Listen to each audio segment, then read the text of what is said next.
Hello mga kainday! Another day, another vlog po tayo. Ayan, isi-share ko lang po sa inyo kung paano ako magluto ng chicken curry, my own version.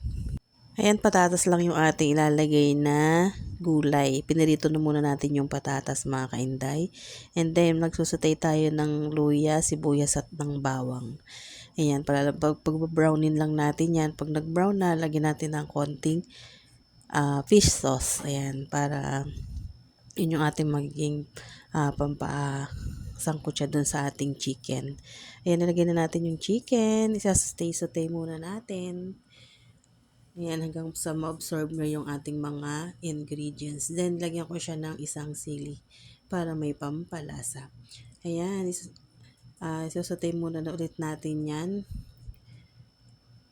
And then, pagkatapos nating masutay, lumabas yung aroma, ilalagay na natin yung ating yung curry powder. Tapos, isusutay pa rin natin yan, mga kainday, hanggang sa maluto yung ating curry powder.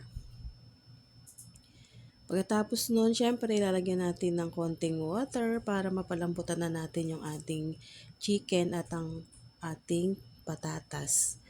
Yan. Then, lalagyan natin siya ng gata. Para mas ma-creamy, lalagyan natin siya ng gata, mga kainday.